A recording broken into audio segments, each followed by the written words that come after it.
Hey, what is going on, everybody? Welcome to Upkick MMA episode 309. I am Brendan. UFC Fight Night, Corey Sandhagen versus Font. We're going to take care of the prelims here, all right? This is going to be Kyler Phillips versus Raoni Barcelos, and the rest of the prelims, we're going to break them all down round by round. If you like this kind of stuff, you like podcasts about MMA, you like fight breakdowns, I do all that stuff here. Subscribe to the channel, so you know the next video is coming out. 2 or 3 videos every single week breaking down fights. Let's get into it. Kyler Phillips, Raoni Barcelos. If you are looking for a specific fight breakdown, the timestamps are down below. This one is pretty good. Phillips looked really good in this one. Okay, Phillips is using the jab and the low kick, trying to keep the distance.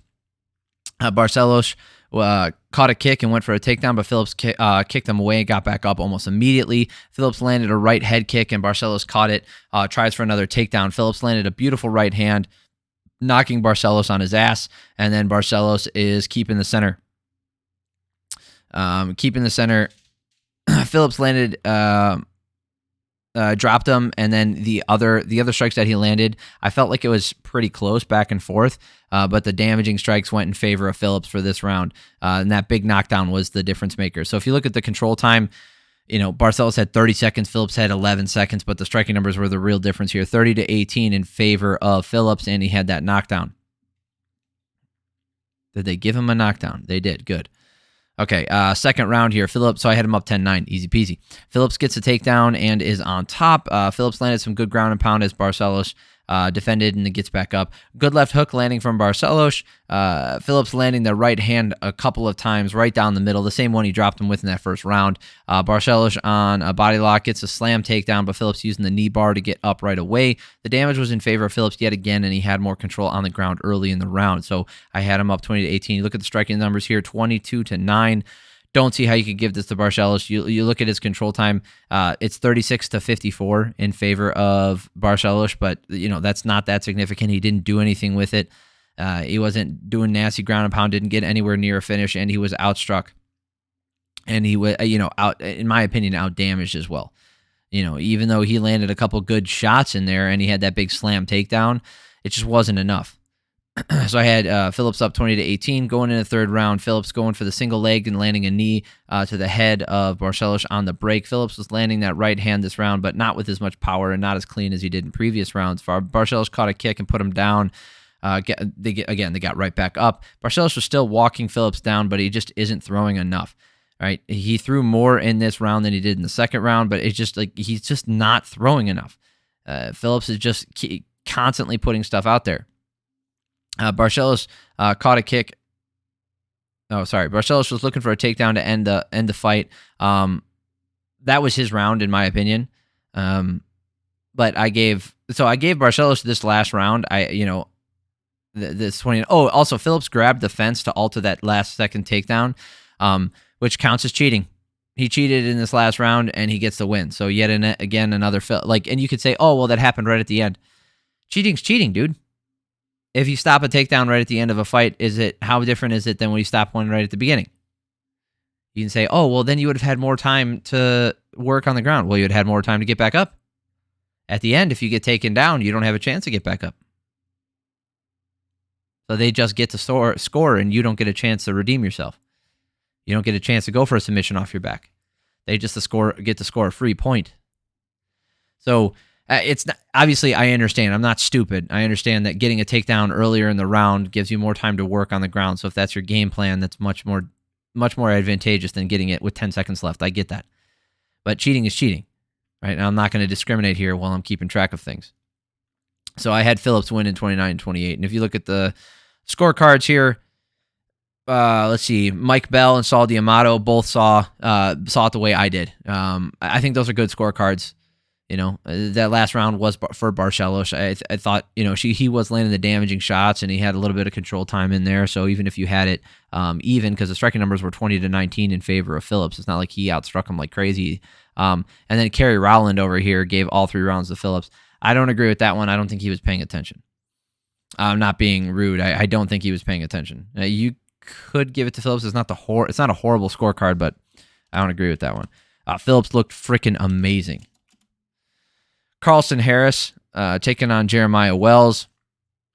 This one, It was weird to watch the end of this, put it that way. So first round, Wells starts the fight with a great side kick, flinging Harris back, and then runs and throws some wild hooks and some spinning shit, and then ends up pushing him down. Goes for a Darce choke, and then it turns it into a ninja choke, and then it gets super tight, and he's just on top of him the whole time. You could give this first round a 10-8. And I say that because if you look at it, Jeremiah Wells landed 3 strikes, whatever. But Harris landed 0 significant strikes. And there was 4 minutes and 24 seconds of control time with 2 deep submission attempts. You could give him a 10-8 for this round. I lean towards 10-9, but you could definitely give him a 10-8. I just didn't think Harris landed a single. I wrote down, I don't think Harris landed a single shot. He didn't.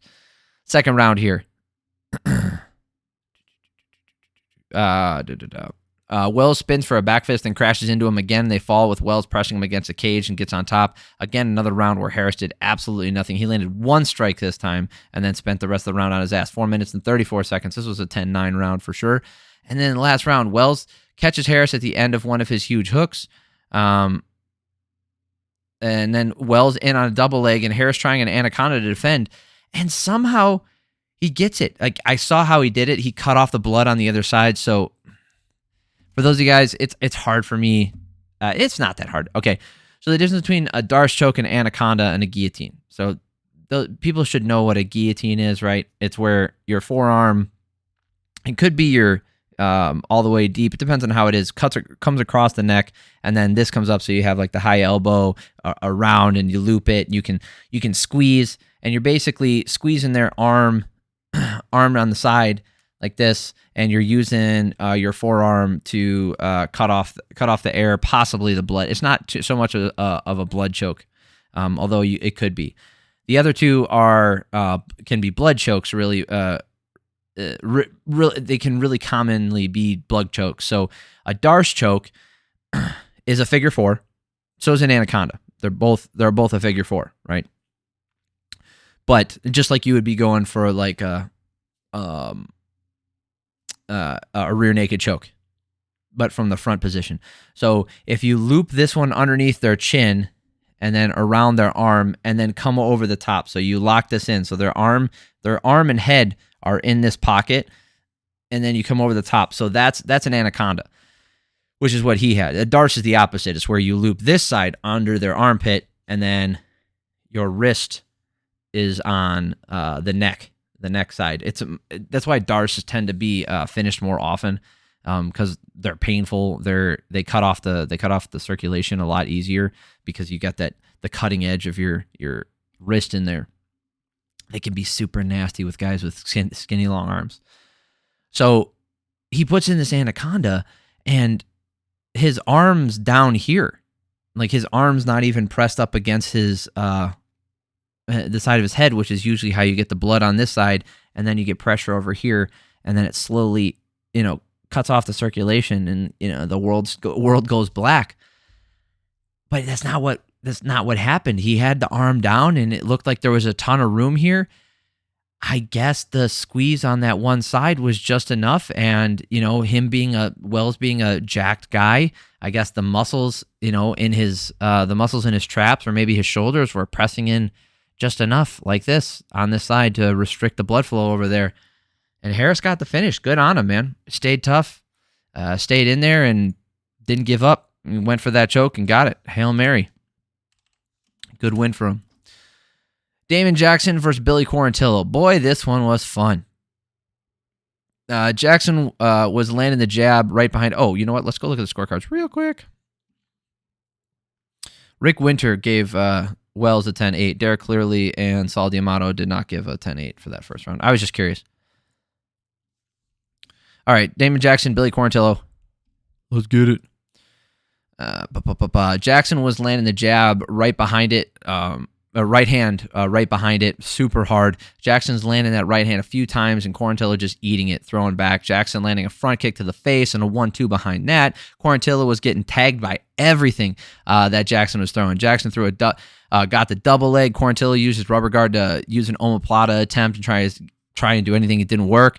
Jackson got the back and body triangle with some good ground and pound and dominant round. You could give this first round a 10-8 for. Oh wait, this ain't the right one. You could give that first round a 10-8 for Jackson, not because of the striking differential, which was only 28-15 in favor of Jackson, which is the damage that he put out there, which was a ton. And they had 3 minutes of control time on top of it. I didn't give him a 10-8. I had it a 10-9. But holy crap, Quarantillo was getting battered in this first round. Second round here. Jackson started the round going for a takedown, and Quarantillo defended it in the clinch. He's winding up with these uppercuts, right? So normally in the clinch, you'll have like a nice, like you start right here at the hip, and you land tight uppercuts, right?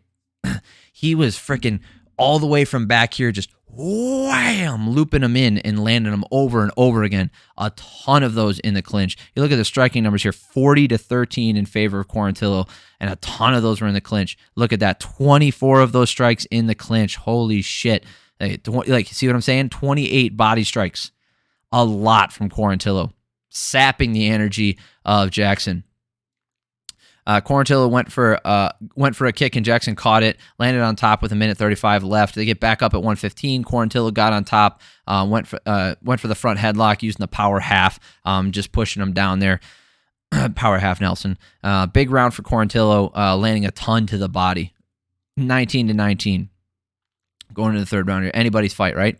Third round, Quarantillo was in his face, landed hard to the body, a nice right hand, hard up top too. Jackson was looking to take the fight to the ground again. Quarantillo defending those attempts. Quarantillo landing hard right hand, and then another series with a big right hand staggering Jackson for a second. Jackson finding the mark with a 1-2, and then another one, like another 1-2. Jackson landing a right head kick and then back to the takedown, getting him down. Quarantillo went for an omoplata again and used it to get back up.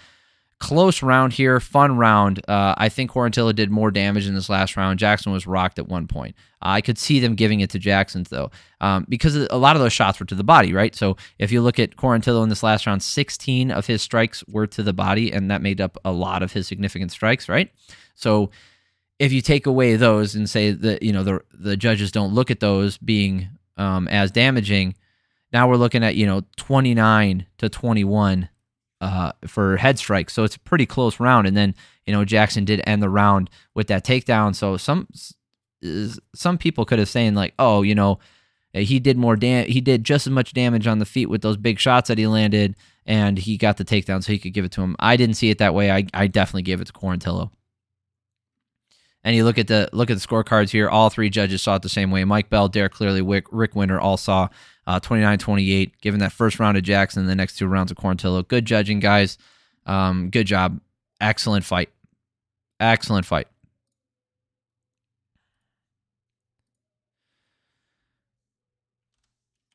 Here's another one. Jake Hadley taking on Cody Durden. Cody Durden. Lots of wrestling. These guys came out super tense. Like just... Durden landed a nice right hand to the body and another one up top. Hadley pressing forward and just isn't finding anything. Durden caught a kick and got on top of him. Hadley worked his way up, landing some hard left body hooks, and then Durden went for a takedown. Hadley tried for a guillotine. The sub attempt would be the difference maker in an otherwise close round, but this wasn't a close round. I felt like Durden landed more. He did 12-7 for significant strikes in favor of Durden. He had the control time on top, and yeah, Hadley had that submission attempt there, but like I said, if it was a closer round where it was really close on the feet and they didn't spend a lot of time, Hadley didn't spend a lot of time on his back, I could see giving him that round for that guillotine attempt, but it wasn't close enough.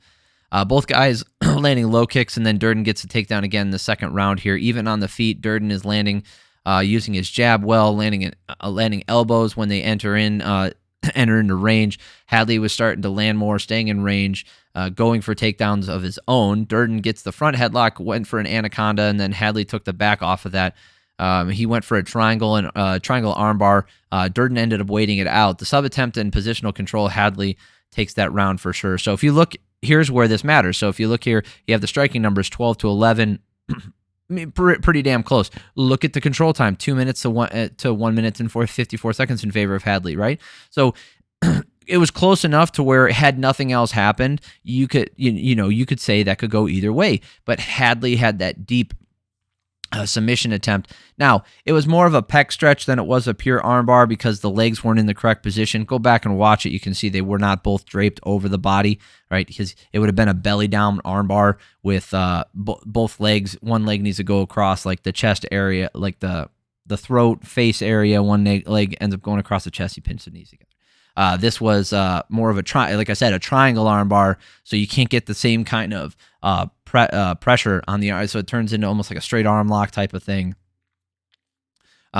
Tight for sure, uncomfortable you could tell, but not so bad where he like was in danger of his arm getting broken. So the fact that he was able to wait it out, I mean, again, it sucked, but it looked a lot worse than it was, to put it that way. Like, that position sucks. It sucks to be in there. It's not good. It doesn't feel fun, and Hadley definitely won the round. But it wasn't like Durden was like, man, that was tight. Yeah, because the position sucks. Like, you're tight and you're stuck in there and you can't really go anywhere.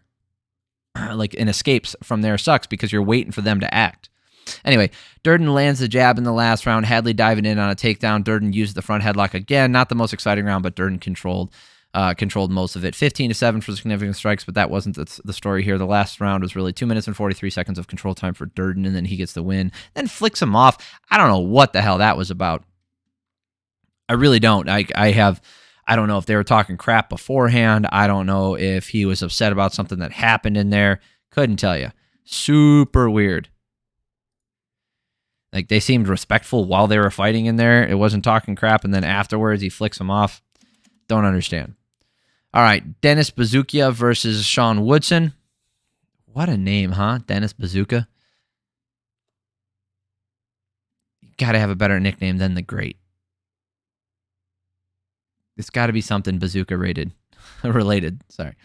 All right, the low kicks and the long jab from Woodson trying to keep the range. Buzukja hooks his way into range, using that to keep the clinch. Woodson breaks the clinch and turns into him, landing a decent 1-2, then landing a ton of leg kicks. Woodson landing some tight shots to the body in the clinch.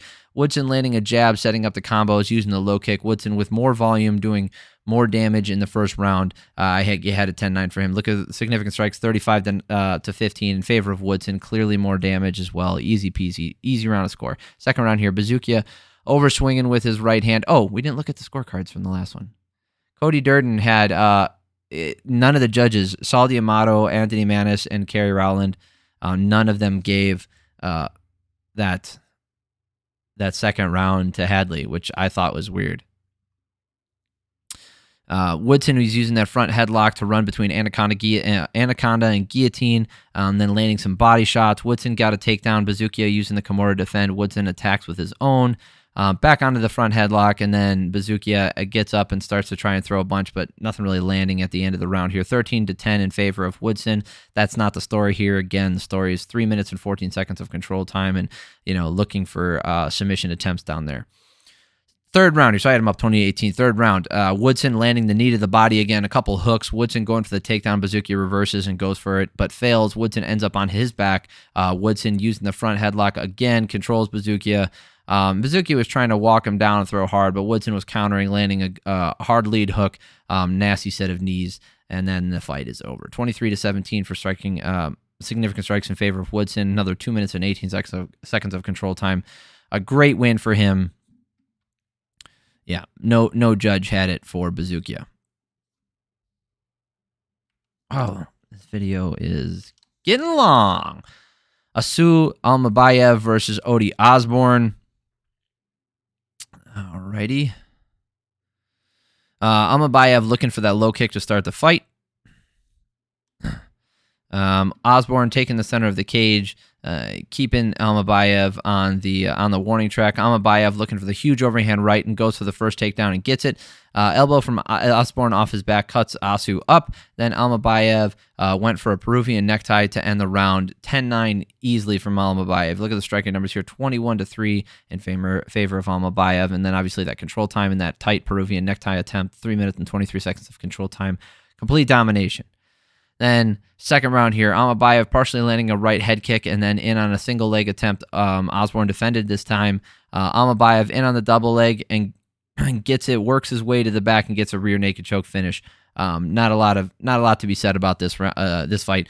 Almabayev looks great. I'm excited to see what he does in the future. All right, this video's gotten long enough. If you like this kind of stuff, if you made it this far, hit the like button. I'd appreciate that.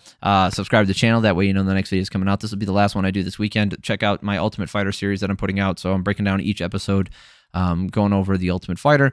So subscribe to the channel so you know when those come out. Follow me on Twitter if you want.